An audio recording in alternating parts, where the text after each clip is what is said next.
경국지색 초선, 여포와 동탁에게 불을 당기다. 그로부터 며칠이 지난 후였다. 왕유는 조정에 출사하자 여포가 보이지 않는 기회를 틈타 동탁 앞에 나아가 무릎을 꿇었다. 저희의 누옥이 비록 누추하오나 태사를 모시고 약주 한 잔을 대접하고 싶습니다. 왕림해 주신다면 큰 기쁨이겠습니다. 동탁은 몹시 흐뭇한 듯 다음 날로 날을 정하며 선뜻 응낙했다. 왕유는 집으로 돌아가자 즉시 사내 진미를 장만하게 하고 대청에 연회석을 만들었다.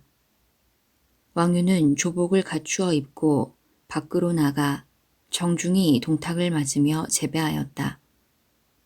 왕유는 동탁이 들어오자 다시 마당에서 2번 절한 후 당하에 머물러 있었다.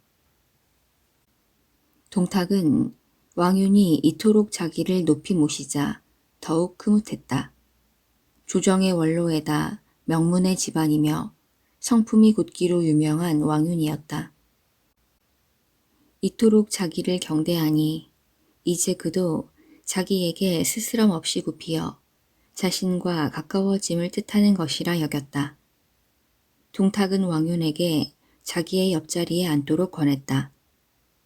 왕유는 동탁의 옆자리에 앉으며 송구한 듯 말문을 열었다.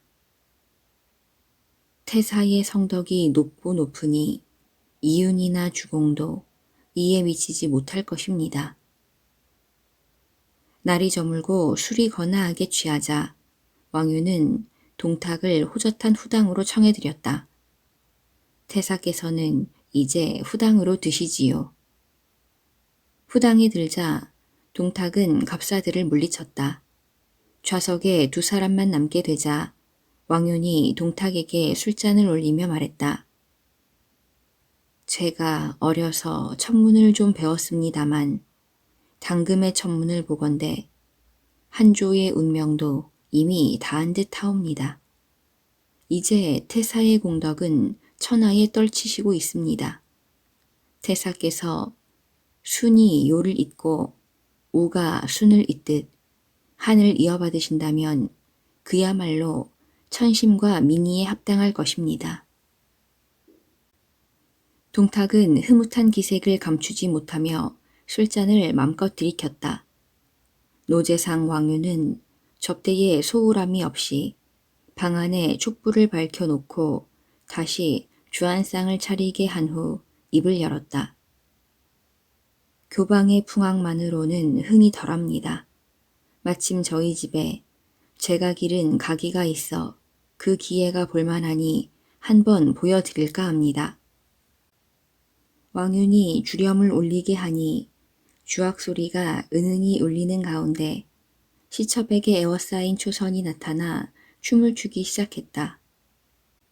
경국지색의 미인 초선은 소매를 나풀거리며 교태 어린 몸짓으로 춤을 추었다. 동탁은 초선의 아름다운 모습과 춤솜씨에 넋을 잃고 바라보았다.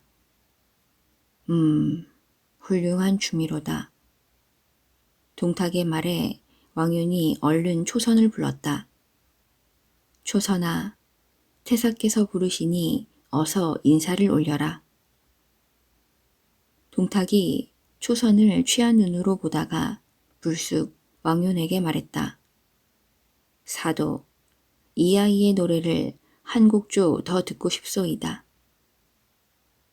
초선은 장단을 맞추는 단판을 손에 들더니 옥구슬을 굴리는 듯한 당당한 목소리로 조용히 노래를 불렀다. 신선의 선녀는 바로 이 초선을 두고 하는 말인가 보. 미호성에도 가인은 많으나 초선과 같은 미색은 없소.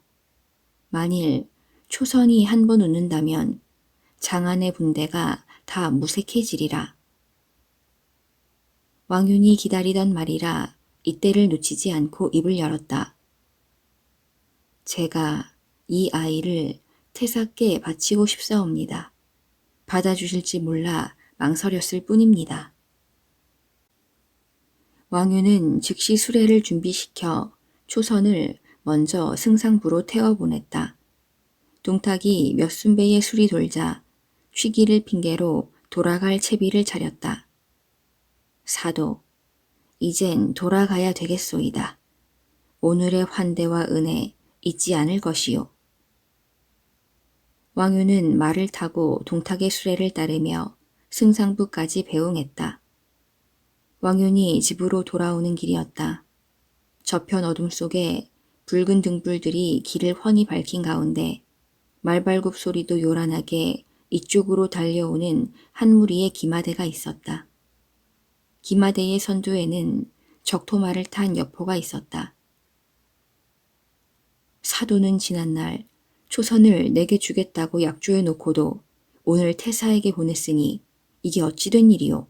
그래, 누굴 희롱하는 거요? 그 일이라면 여기서는 이야기할 것이 못 되니 우선 집으로 갑시다. 두 사람이 말에서 내려 후당으로 들어가자 왕윤이 먼저 입을 열었다. 사실 그 일은 이렇게 되었소이다. 어제 조당에 나갔다 태사를 만났소. 그런데 태사께서 이 늙은이를 보시더니 내가 상의할 일이 있어 내일 사도댁으로 찾아가겠소 하십디다. 그래서 변변치 않은 술자리를 마련해 놓고 기다렸던 것이 왜다. 태사께서 오시고 술이 몇 순배 돈 후 내가 듣자 하니 사도에게 초선이라는 딸이 있어 내 아들 봉선에게 주겠다고 하셨다는데 나도 그 이야기를 듣고 또 직접 한번 볼 겸해서 이렇게 찾아온 것이요. 라고 말씀하시었습니다. 그래 이 늙은이가 초선을 불러내어 태사님께 인사를 시켰습니다. 그러자 태사께서 오늘이 마침 길일이니 내가 당장 여식을 데리고 가서 봉선과 짝을 지어주겠소 하십디다. 여장군도 생각해 보시오. 태사님께서 그렇게 말씀하시는데 어느 분부라고 이 늙은이가 감히 거역한단 말이요. 왕윤의 말을 듣고 보니 여포는 할 말이 없었다. 이 포가 잘못 알고 경솔이 처신하였습니다. 내일 다시 와서 사죄하리다. 여포가 간곡히 사죄하자 왕윤이 웃으며 다시 말했다. 뭐 사죄까지 하실 것이 있겠습니까? 내 딸아이의 혼수도 있으니 초선이 장군께 가면 댁으로 보내드리도록 하리다. 여포는 순순히 돌아오기는 했으나 그날 밤은 이런저런 생각으로 깊은 잠을 이루지 못했다. 지금쯤 초선은 어떻게 지내고 있을까? 그날 여포는 번뇌와 욕망으로 마음을 끓이며 뜬 눈으로 밤을 보내며 날이 밝아오기를 애타게 기다렸다. 다음 날 아침이 되자 여포는 기다리다 못해 승상부로 등청했다. 태사께서는 기침하셨는가? 한 시첩이 여포에게 다가와 귀에다 대고 속삭였다. 태사께서는 어젯밤 새로 들어온 어느 여인과 침소에 드신 뒤 아직 기침을 아니하셨습니다. 새로 들어온 여인이라면? 예, 왕사댁에서 온 초선이라는 여인이라 하옵니다. 여포는 그 말을 듣는 순간 눈알이 뒤집히는 듯 했다. 여포는 분노로 얼굴이 붉어진 채 중당을 빠져나왔다. 밖으로 나온 여포는 연못 건너편 후당 쪽을 지켜보곤 하였다. 후당의 침전은 한낮이 되어서야 창문이 열렸다. 태사께서 방금 기침하셨습니다. 여포는 곧장 동탁의 침소가 있는 후당으로 들어가 방 뒷견 난간 쪽에 몸을 가린 채 방 안의 동정을 살폈다. 이때 초선이 자리에서 일어나 창문 앞에서 머리를 빗고 있다가 여포의 기색을 눈치챘다. 초선은 짐짓 눈썹을 잔뜩 찌푸리고 슬픔에 쌓인 표정을 지었다. 그러다 비단 수건으로 연신 눈물을 훔치는 신용도 해 보였다. 여포는 초선이 슬픔에 쌓여 눈물을 흘리는 것을 보자 가슴이 메이는 듯 했다. 초선의 눈물이 자기를 생각하며 흘린 것이라 생각하니 동탁에 대한 분노가 사무쳤다. 그로부터 며칠이 지난 어느 날, 여포는 동탁이 몸이 불편하여 자리에 누워 있다는 말을 듣고 문안차 승상부에 등청하였다. 여포가 문안 갔을 때 동탁은 마침 잠들어 있었다. 동탁이 깨어나기를 기다리며 서 있는데 문득 침상 저쪽에서 초선의 모습이 보였다. 초선은 애처로운 눈빛으로 애원하듯 여포를 바라보았다. 그 모양을 바라보는 여포는 가슴이 찢어지는 듯 했다. 이때 잠들어 있던 동탁이 심상치 않은 느낌이 들었는지 눈을 떴다. 침상 저쪽으로 바라보니 그곳 휘장 밖에 초선의 모습이 어른거렸다. 동탁은 불끈 화같이 솟아 호통을 쳤다. 네 이놈! 감히 내 계집을 희롱하다니. 여봐라, 걔 누구 없느냐? 저놈을 당장 끌어내고 앞으로 이곳엔 얼씬도 못하게 하라. 동탁은 큰 소리로 좌우를 불러 여포를 밖으로 끌어내게 하고 다시는 중당에 들지 못하게 엄명을 내렸다. 여포는 이유에게 전후 사정을 얘기하며 자기의 억울함을 호소했다. 이제 부중에도 들지 못하고 쫓겨난 몸이 됐소이다. 이유는 여포를 달랜 후 급히 와방으로 달려갔다. 동탁은 이유에게 여포가 자기 애이를 희롱한 이야기를 욕설을 섞어가며 들려주었다. 말씀을 듣자 하니 태사께서 괘씸하게 여길만 하옵니다. 그러나 태사께서 천하에 군림하시려면 소인의 사소한 잘못은 웃으며 용서하는 관도가 있어야만 합니다. 만약 여포를 멀리하게 되어 그가 딴 마음을 품고 태사님을 훌쩍 떠나버리면 대사를 그르치게 될지도 모르는 일이 옵니다. 여포는 단순한 사람입니다. 불러들이시어 금은을 내리시고 부드럽게 어루만지시면 될 것입니다. 다음 날 동탁은 여포에게 황금 10근과 비단 20피를 내렸다. 동탁이 그렇게 예물까지 내리니 여포는 고마움을 표하고 승상부를 물러났다. 그러나 여포의 가슴에는 항상 초선의 생각이 떠나지 않고 있었다. 어느 날 동탁은 헌재와 이야기를 나누고 있었다. 가슴에 타오르는 연정을 주체하지 못한 여포는 창을 든 채 승상부로 말을 달려 방천화극을 든 채 초선이 있는 후당으로 들어갔다. 장군께서 어인일로 그대를 보러 온 것이요. 두 사람은 정자의 그늘진 곳으로 자리를 옮겨 나란히 섰다. 그리고 한동안 말없이 서로의 얼굴을 쳐다보기만 했다. 추선은 흐르는 눈물을 비단으로 훔치며 여포에게 하소연을 늘어놓기 시작했다. 제가 비록 왕사도님의 친자식은 아니었으나 그 어른은 친자식처럼 저를 거두었습니다. 그러다 장군을 만나 뵙자 이 몸은 평생토록 장군을 모시도록 허락을 받아 평생 소원이 이루어졌다고 좋아하였습니다.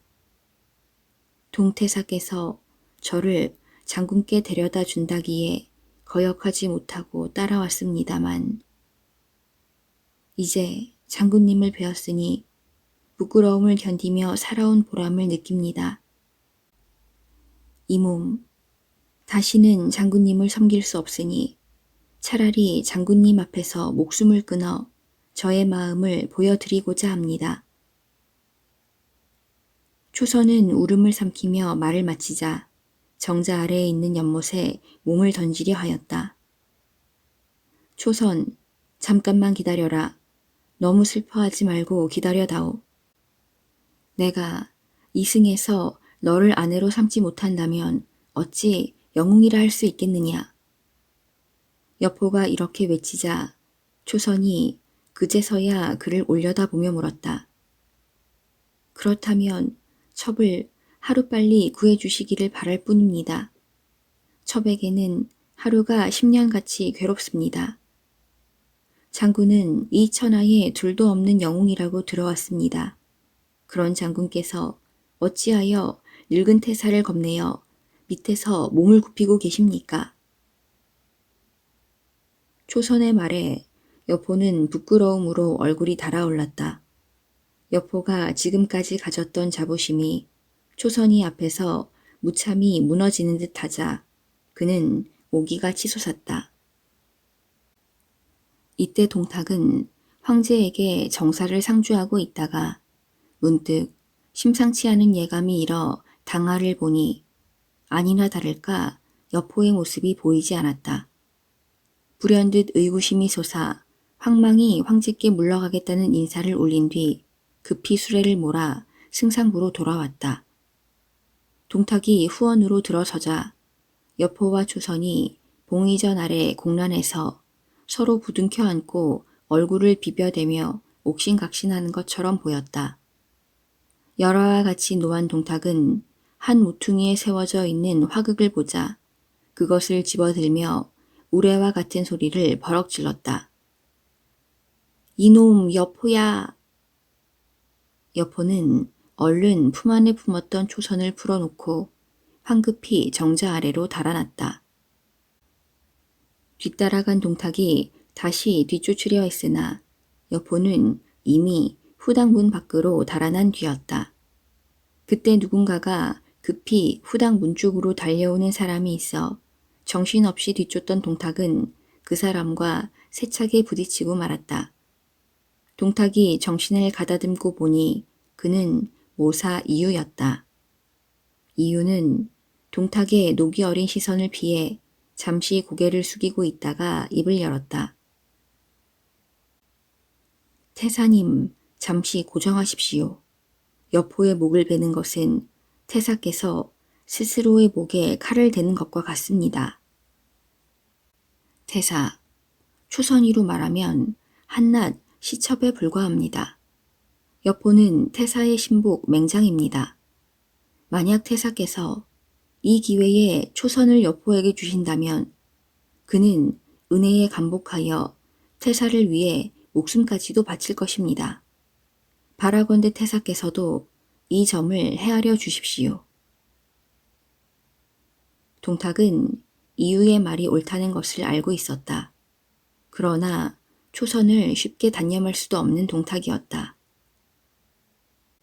한편 동탁은 이유가 물러난 후에 후당으로 들어갔다. 초선이 휘장을 움켜쥐고 울고 있었다. 동탁은 초선의 마음을 떠보기 위해 입을 열었다. 여포가 초선을 그토록 탐하니 초선아, 너를 여포의 아내로 보내고 싶은데 네 뜻은 어떠하냐? 그러자 초선이 소스라쳐 놀라더니 동탁의 가슴을 파고들며 목을 놓아 울었다. 태사께서는 무슨 말씀을 그렇게 하십니까?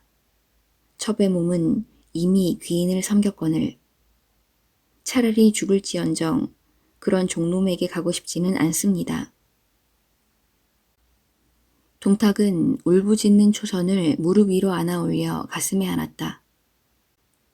알았다. 내 어찌 너를 여포에게 줄 수 있겠느냐. 내일 미호성으로 돌아갈 때 함께 가도록 하자. 미호성에는 20년을 먹을 수 있는 군량미와 수백만의 군사가 있다. 나의 뜻대로 되면 너를 왕비로 만들 것이고 만약 뜻을 이루지 못하더라도 너에게 한평생 부귀영화를 누리도록 하겠다. 초선은 동탁의 그 같은 말을 듣고 눈물을 거두며 동탁의 가슴에 얼굴을 묻었다. 다음 날이었다. 동탁과 초선 간에 오고 간 이야기를 알 리 없는 이유가 동탁을 찾아왔다.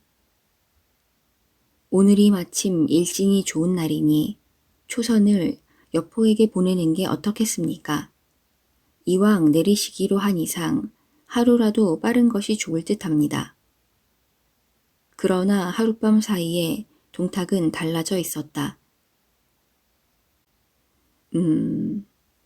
나와 여포는 부자지간이다.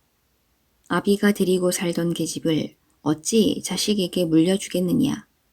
우선 초선을 희롱한 죄는 불문에 붙인다고 전하고 그를 잘 달래두어라.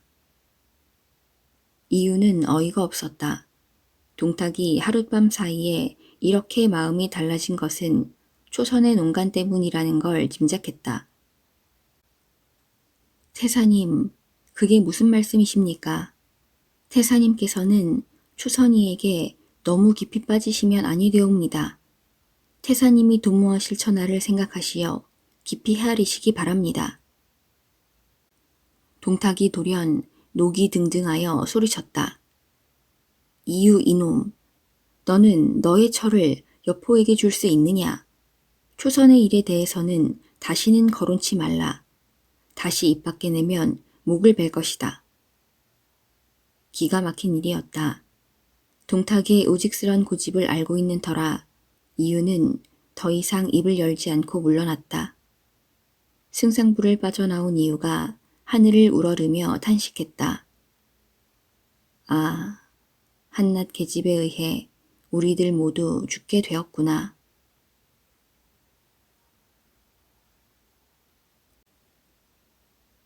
동탁의 죽음, 시중 채옹의 곡소리. 동탁은 이유가 물러나자 곧 영을 내려 미호성으로 돌아갈 채비를 하게 했다. 한편 여포는 집에서 창문을 열고 거리를 바라보고 있었다. 오늘은 일진이 좋으니 동탁이 초선을 보내줄 것이라고 이유가 말하지 않았는가. 그런데 거리에서 요란한 말발굽 소리와 수레바퀴 구르는 소리가 들려왔다. 여포는 이상한 생각이 들어 마구간으로 가 적토마에 올라타고 장안 변두리에 있는 언덕에 올랐다. 동탁의 행렬이 길게 꼬리를 물고 지나는 모습이 보였다. 그중 황금의 거개에 주렴이 흔들리는 한 수레가 삐그덕거리며 지나가고 있었다. 바로 그 수레에 초선이 앉아 있었다. 초선은 문득 언덕 자락을 보았다. 여포와 시선이 마주치자 초선은 수건으로 낯을 가리고 소리 없이 우는 신용을 하였다. 초선을 나에게 돌려준다더니 그것도 새빨간 거짓말이었구나.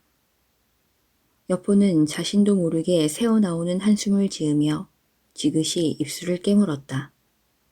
여포가 끓어오르는 분노와 슬픔을 달래고 있을 때였다. 문득 뒤에서 인기척이 났다. 여포가 돌아보니 바로 사도 왕윤이었다. 여포는 지금까지의 자초지종을 소상히 들려주었다. 왕윤은 하늘을 우러러 보다가 땅을 발로 차기도 하며 여포의 이야기를 듣고 있었다.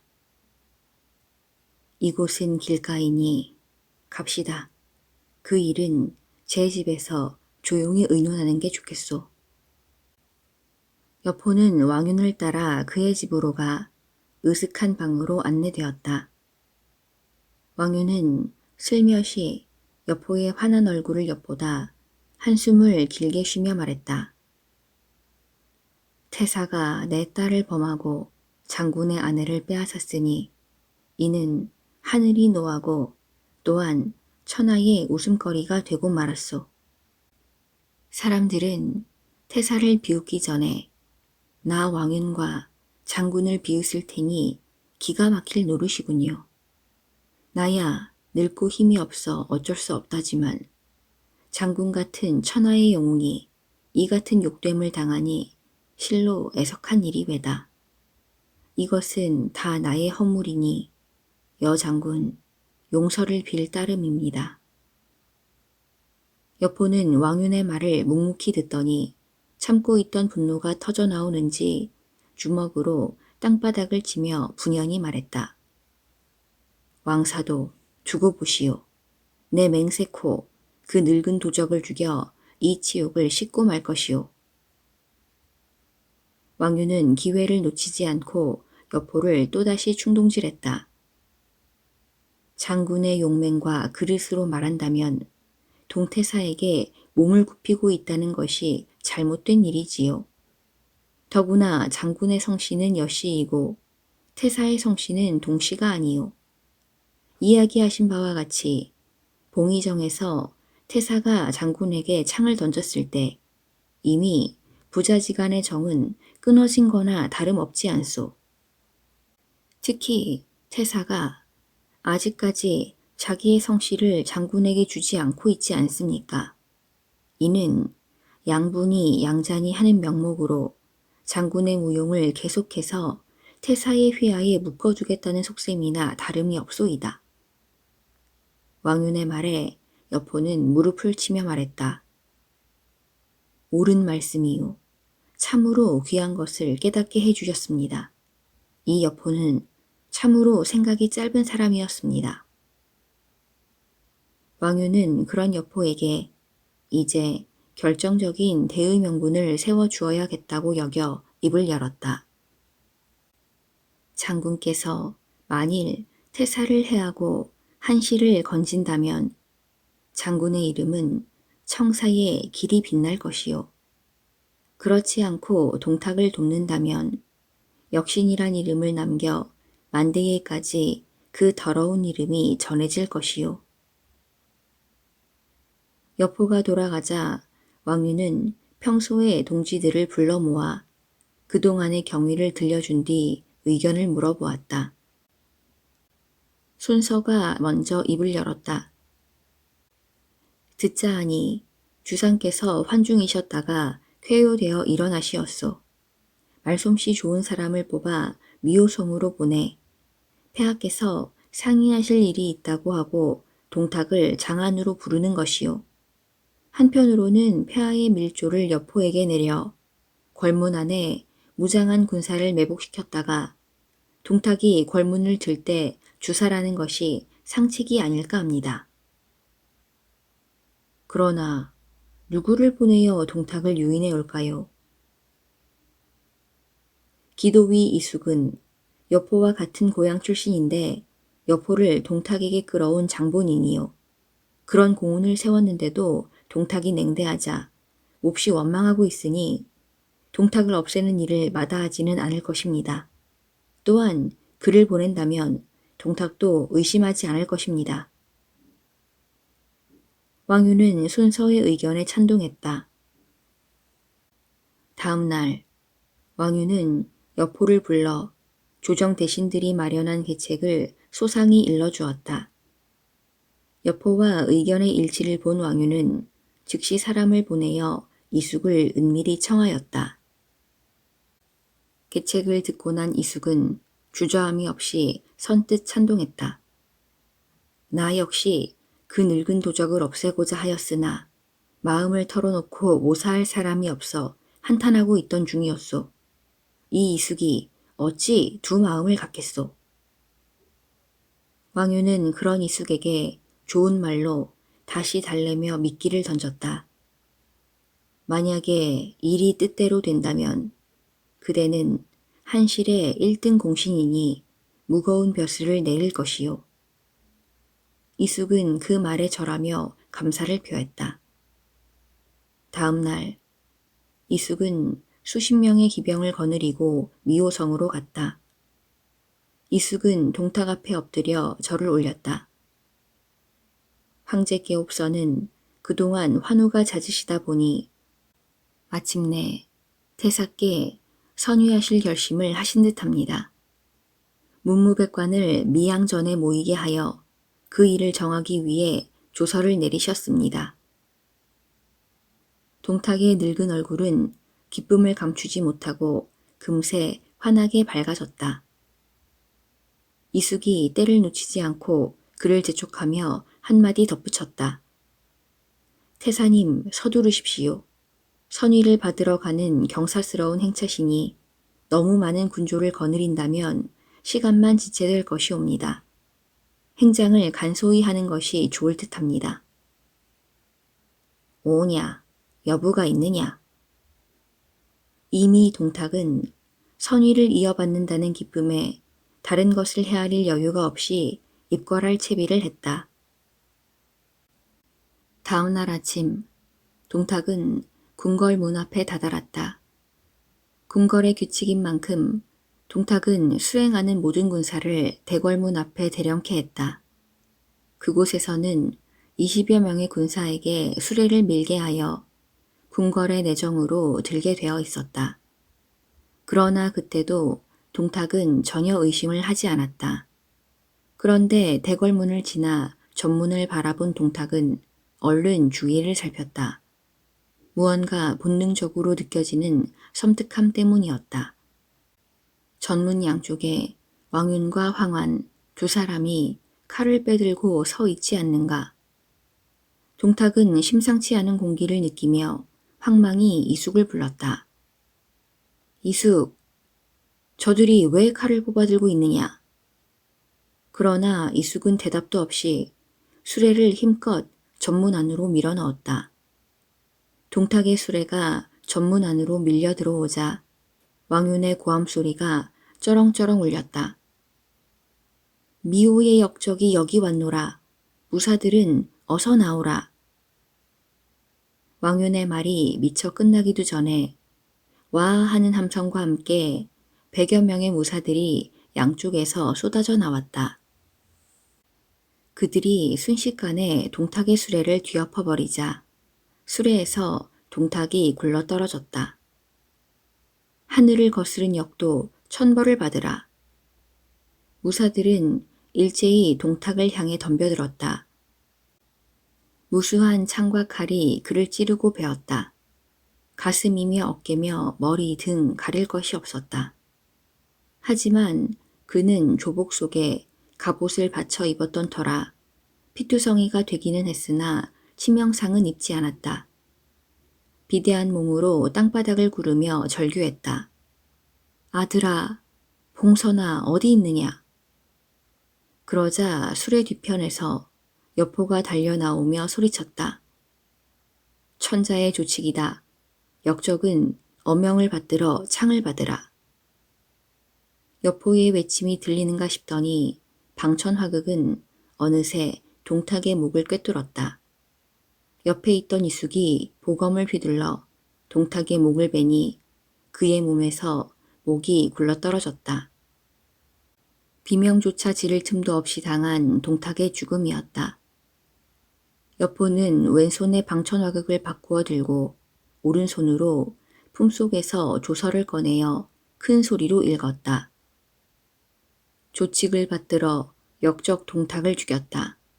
나머지 사람들에 대해서는 그 죄를 묻지 않을 것이다. 모든 장수와 관원들이 일제히 만세를 불렀다. 이때 동탁의 나이 54세, 한해 헌제 초평 3년 4월 23일이었다. 마침내 대역적 동탁이 주살되자 만세 소리는 궁궐의 담장을 넘어 장안의 거리에까지 퍼져나갔다. 한편 문무백관들이 동탁의 죽음을 기뻐하며 환호하고 있을 때 다시 여포가 소리쳤다. 나머지 다른 사람에게 죄를 묻지 않기로 했으나 동탁의 옆에 달라붙어 자낙무도한 소행을 저지른 놈이 있다. 그 자가 바로 이유이다. 누가 승상부로 가서 이유를 잡아오겠는가? 제가 가겠습니다. 이숙이 선뜻 대답하며 군사를 거느리고 승상부로 달려갔다.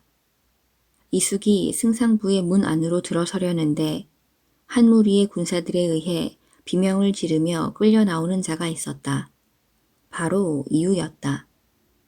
그 군사들은 승상부에 소속된 하급 관료들이었다. 그 중에 하나가 이숙에게 다가와 말했다. 평소에 증오해 오던 놈이었습니다. 동태사가 주살되었다는 말을 듣자마자 저희들 손으로 잡아 궁궐로 끌고 가던 길이었습니다. 바라건대 저희들의 지난날 허물을 묻지 말아 주십시오. 이숙은 손쉽게 이유를 사로잡았으므로 즉시 그를 끌고 궁궐로 갔다. 왕유는 지체 없이 장터에 끌어내어 백성들이 보는 앞에서 참수하라고 명하였다. 왕유는 이어 여러 백관들을 향해 외쳤다. 미호성에는 동탁의 일족과 그놈이 기르고 있는 대군이 있다.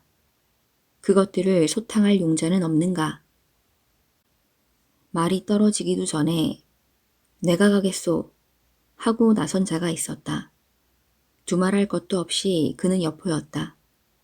왕유는 여포에게 이숙과 황보승의 두 장수를 딸려서 군사 5만여 기를 거느리고 미호성을 향해 진군토록 했다.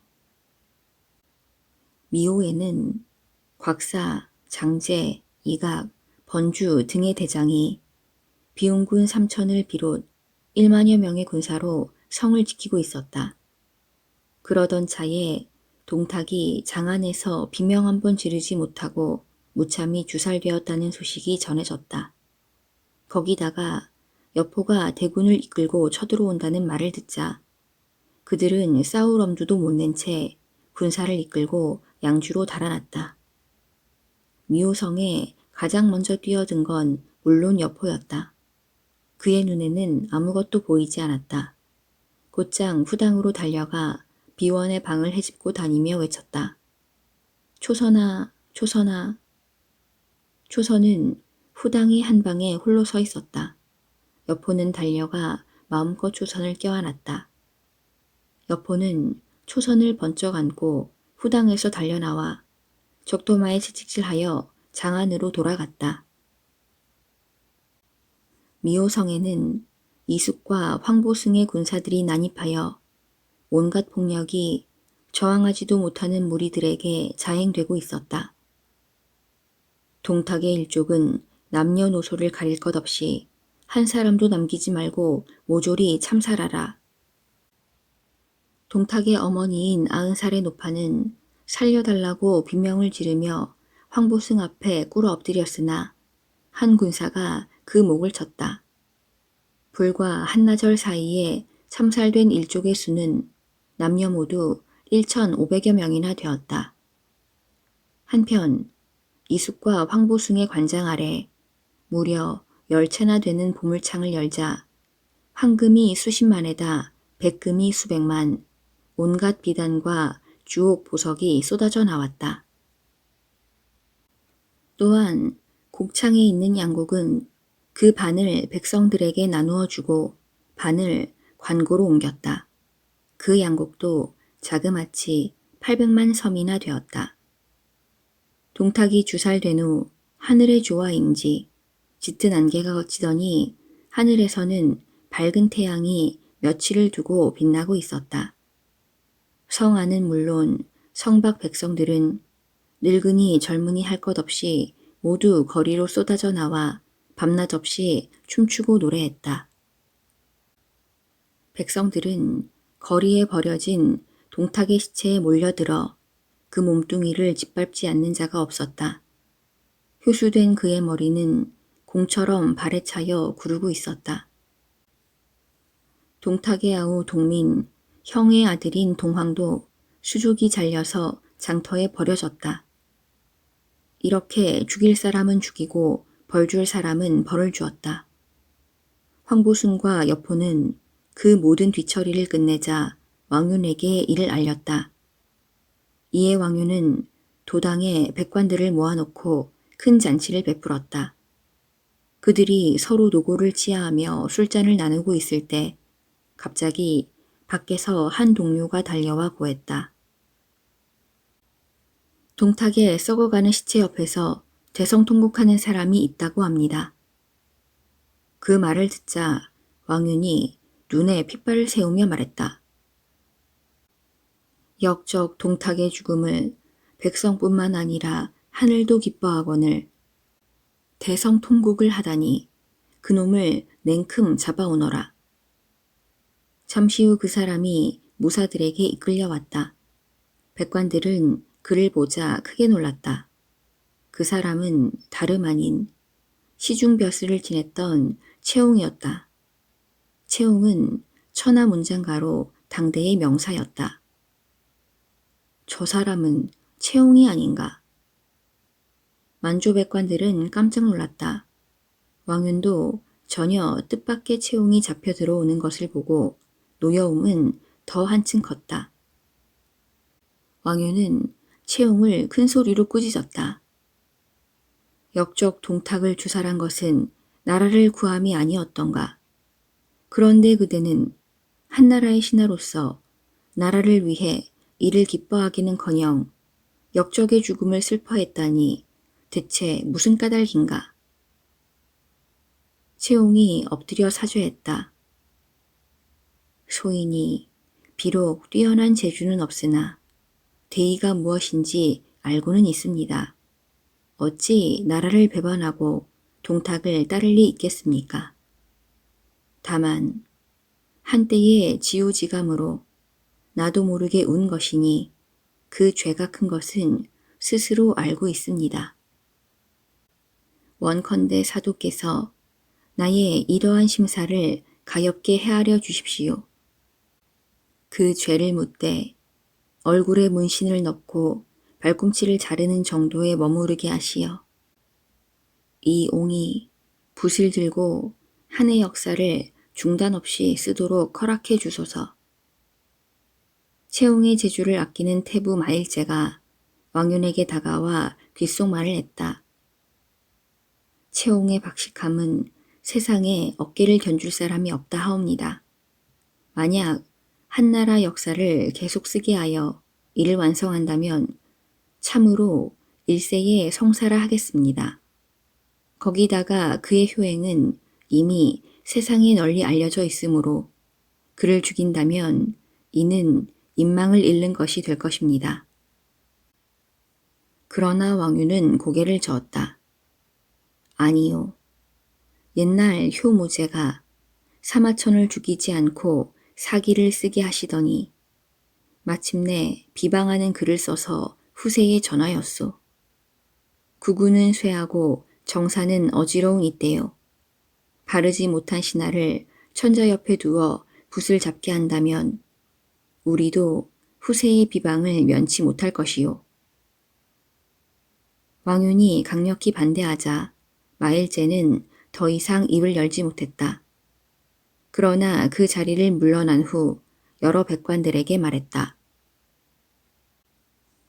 왕윤의 일족은 뒤가 끊길 것이요. 옛말에 착한 사람은 나라의 기강이요.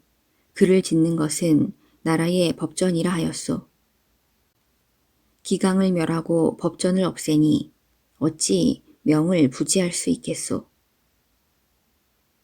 왕윤은 끝내 마일제의 권고를 받아들이지 않고 채옹을 하옥한 후 목베어 죽였다.